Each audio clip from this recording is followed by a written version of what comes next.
Okay, so last week in the PO for ionic bonding diagrams, we worked on adding up the charges until they equal 0. Because that's how a formula unit works. Is with ionic compounds, remember we have that giant ionic crystal lattice, and so we have to report the ratio of charges that adds up to 0. Okay, and that's going to be dependent on the charge. The other thing I wanted to remind you about is the charges that we have for our elements. We learned in the PO that all of our group 1 elements, they all have one valence electron, and they're all going to do the same thing. They're all metals. They're going to lose that one valence electron, so they're all going to have a charge of 1+. Same thing with group 2, only they have 2 valence electrons. They're all going to lose the 2, and so they're all going to become +2. We're going to deal with the transition metals in our next unit. We'll talk about them. They're what we call multivalent, and so we'll talk about what that means in our next unit. Group 13 has a charge of +3. Group 14, here we're sort of halfway to 8, so this can go either direction depending on whether we are above the metalloids line or below it. Above it, we're going to be -4. Below it, we're going to be +4. Same thing here with the -3. Above the line, we're -3. Below it, we're +3. Over here in group 16, -2, -1, and then of course the noble gases are 0 because they don't form compounds. Okay, so these are the charges we need to know for our elements. So let's start with one that we did, something very similar to the PO. Let's do aluminum plus oxygen. Okay, if I look at my periodic table, aluminum is here in group 13, so it's going to have a charge of 3+. So we would write that as Al with a 3+ charge. And then oxygen is here in group 16, and all group 16 elements have a charge of 2-. Remember that the nonmetals are written with their 8 valence electrons around them in a bracket with their 2- charge on the outside of the bracket. Okay? So we need to come up with a ratio of these ions that adds up to 0. Because remember, the ionic crystal lattice, we're going to have millions and millions and millions of aluminum atoms. We're going to have, aluminum ions. And we're going to have millions and millions and millions of oxygen ions. The question is, in what ratio? How many compared to each other? All right? So we're going to take this. Right now, this does not add up to 0. We have +3 plus -2. This adds up to +1. Okay, so we have too much positive. So we're going to add some negative. So I'm going to add another oxygen.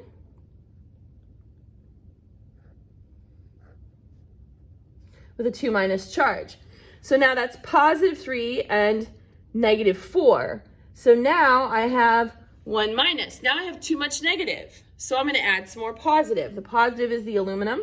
So we're going to add another Al3+. But when I do that, we have +6 and -4. That's going to be 2+. Now we have too much positive. So we have to add more negative. That's another oxygen. So we're going to add another oxygen with its 2- charge. So we have +6, 2, 4, 6, -6, +6 and -6, that adds up to 0. So our ratio here is 2 aluminum ions for every 3 oxygen ions. So to write my formula unit, I would write Al2O3. Okay? Now, I want to show you a shortcut today. Because this is a lot to write out every single time, to sit here and add up our charges every single time. And there is a bit of a faster way to get straight to here without even having to worry about adding up the charges. I want you to notice something. The charge on aluminum was 3+. 3. How many oxygen did we need? 3. The charge on the oxygen was 2-. How many aluminum did we need? 2. So there's a little trick we can use called the Criss-Cross Method, where rather than adding up the charges every time, we simply crisscross the charges. Let me show you an example of that. Let's do Na plus S. Sodium is a group 1 metal, so it's going to have a charge of 1 plus. Sulfur is group 16, so it's going to have a charge of 2 minus.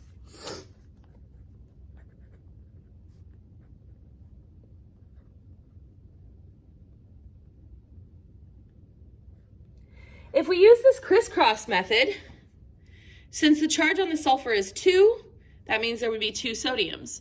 The charge on the sodium is 1, that means we would only need 1 sulfur. So we would write the formula Na2S. So there's our formula unit. Now to write my ionic bonding diagram, I would simply write my 1 sodium with its 1 plus charge, and I would give, my 2 sodiums with their 1 plus charge, and then I could put my negatively charged 2 minus sulfur in the middle. Now, do the charges still add up to 0? 1 plus negative 2 is negative 1, plus positive 1 is 0. So that totally works, but I didn't have to spend all this time guessing at the charge. There is one problem with this though. So let me show you an example of a bit of an exception, something that's kind of, not really an exception, we can still use the crisscross method, but we need to add an extra step to it because of this.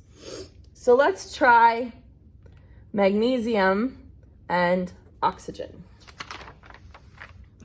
Magnesium is a group 2 element with a charge of 2 plus. Oxygen, group 16, charge of 2 minus. So we have Mg 2 plus and oxygen 2 minus. Now if we use the crisscross method, this 2 goes to the magnesium, this 2 goes to the oxygen, we would think that this should be Mg2O2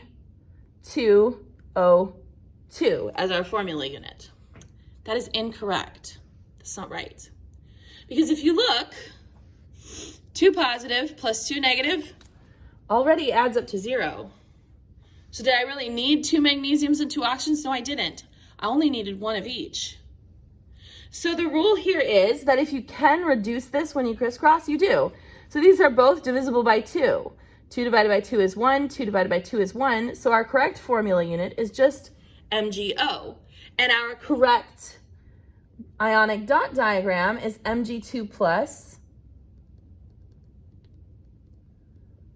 O2 minus. It's a 1-to-1 ratio because the charge is the same. Now we could do this with something where the charges aren't necessarily equal. Let's try lead and sulfur. Okay? Lead is actually multivalent, but today we're going to pretend that it only has the charge of 4 plus, and then oxygen has a charge of 2 minus.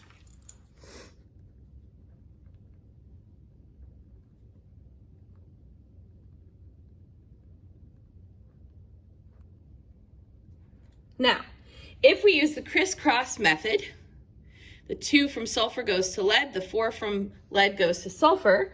So this would be Pb2S4. Sorry, I don't know why I drew a 0 there. Okay, Pb2S4. Now, both of those are divisible by 2. So if I divide that by 2, this is a 1, and 4 divided by 2 is 2. So this would give us Pb S2. So if we were to draw the ionic bonding diagram, it would be Pb4 plus with a sulfur ion on either side.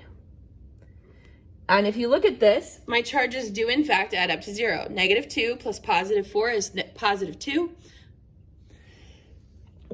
Excuse me, plus a negative 2 would add up to our 0 that we need. So let's talk about the steps for using the crisscross method. Sure, you can still see.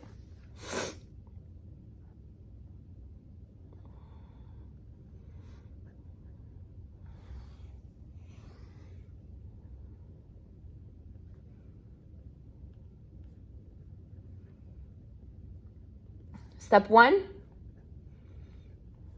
look up the charges for the metal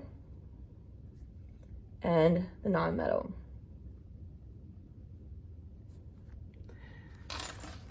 The number from the nonmetal is how many